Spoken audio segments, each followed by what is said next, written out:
अस्सलाम वालेकुम स्टूडेंट्स का लास्ट टाइम हमने टॉपिक पढ़ा था जीनर डायोड किस तरह काम करता है या डायोड्स किस तरह काम करते हैं। तो फिर स्टूडेंट्स जिन्होंने पिछले लेक्चर्स नहीं लिए उनके लिए मैं दोबारा क्विकली एक रिव्यू दे देता हूँ कि डायोड्स क्या होते हैं। डायोड्स बेसिकली जब दो जंक्शन या दो सेमीकंडक्टर दो पी टाइप सेमीकंडक्टर या P or N type semiconductors को हम मिलाते हैं और P or N type semiconductors आपस में मिल के जौन सा है एक जंक्शन क्रिएट करते हैं जिसके अंदर से वो फॉरवर्ड बायस और रिवर्स बायस करंट को फ्लो कराते हैं।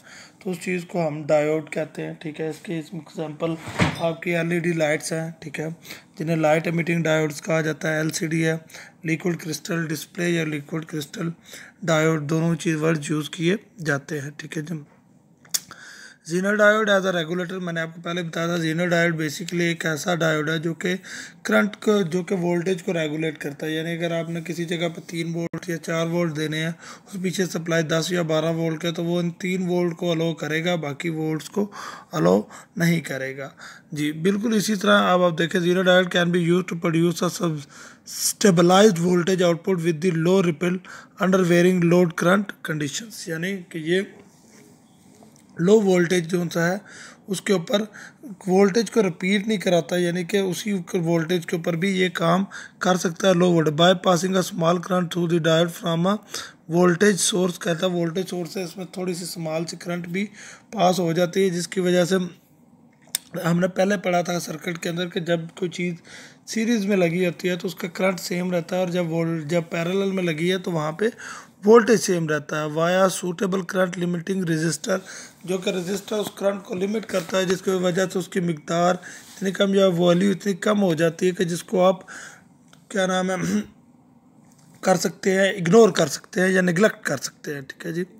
We remember the previous tutorial that the DC output और the zener diode as a regulator किस तरह काम करता है। जैसे कि पिक्चर में मेंशन है, डायग्राम में आप देख रहे हैं कि रजिस्टर आर कनेक्टेड है विद द वैल्यू ऑफ, अब रजिस्टर आर से जिस वक्त करंट उसको सप्लाई की जाएगी, वोल्टेज सप्लाई किया जाएगा, तो बड़ा मामूली सा करंट उसके अंदर से गुजरेगा। इसके मुकाबले में जो करंट गुजरने के साथ साथ उसके अंदर वोल्टेज की ज़्यादा मिकदार गुजरेगी, जिसकी वजह से वो कम्बिनेशन जोन सा है वो प्रोसेस करेगा। ये पहले मैं बता दूँ कि जैसे ये बेसिकली एक ना वॉल्व की तरह काम करता है, जो कि करंट के ख़ास मिकदार को एक जगह से दूसरी जगह जाने देता है।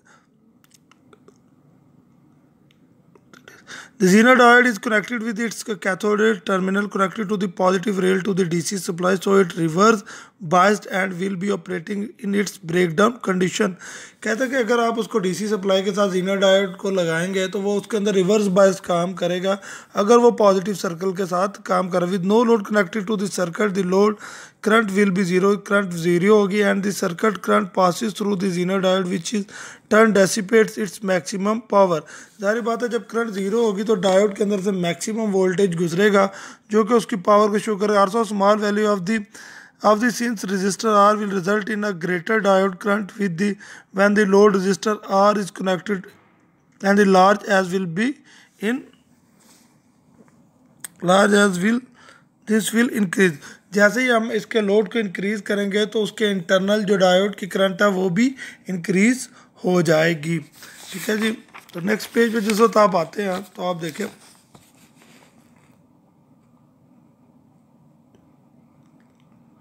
तो कहता है कि पावर डेफिएशन उस वक्त डाउन होगी जिस वक्त आप उसकी करंट को ज़्यादा मिकदार में ले जाएंगे और करंट आस्ता आस्ता वैल्यू के हिसाब से वोल्टेज के हिसाब से डाउन होता जाएगा। और एक टाइम के इसके ये भी हमने पीछे बेसिक रूल्स में पढ़ा है, बेसिक इलेक्ट्रॉनिक्स के, कि जिस वक्त करंट ज़्यादा होगा या क्या नाम है जिस वक्त करंट ज़्यादा होगा तो वोल्टेज ड्रॉप कर देगा, और जिस वक्त वोल्टेज ज़्यादा होगा उस वक्त करंट ऑटोमेटिकली ड्रॉप कर देगा। जो इसमें पैरेलल कनेक्टेड होगा, सोर्स कनेक्ट होगा, वो साथ में ये भी बताएगा कि इसमें करंट मिनिमम गुजर रही है, और साथ में उस मिनिमम करंट के साथ ये भी शो करेगा कि इसके अंदर वोल्टेज जो मिनिमम करंट है वो ये शो करेगा कि इसमें मैक्सिमम वोल्टेज गुजर रहे हैं। सेम इसी तरह हम आगे इसी चैप्टर से रेलिवेंट एक न्यूमेरिकल को देखते हैं, जिसके अंदर उसने न्यूमेरिकल दिया हुआ है कि वोल्टेज है कि मैक्सिमम करंट है वोल्ट 2 वाट्स और 5 वोल्ट 400 मिली एम्पेयर करंट निकलेगी।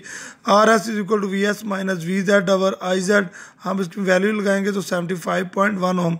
फिर नीचे ओम्स लॉ यूज़ हुआ V is equal to I R, आपने करंट फाइंड करना है तो I is equal to V Z over R L, आप इसको डिवाइड करेंगे 5 मिली एम्पेयर, तो आप माइनस कर देंगे आई जेड के अंदर I S minus I L, तो 400 मिली एम्पेयर में से जब आप 5 मिली एम्पेयर माइनस करेंगे तो आपके पास 395 मिली एम्पेयर्स रह जाएंगे। तो इंशाल्लाह ताला हम इसको पढ़ते हैं, इसको देखें, और इंशाल्लाह ताला जो नेक्स्ट आपकी कोई क्वेश्चनिंग होगी तो उसका मुझे बता दीजिएगा, मैं आपको कल जूम की क्लास में उसका सारा आंसर कर दूंगा।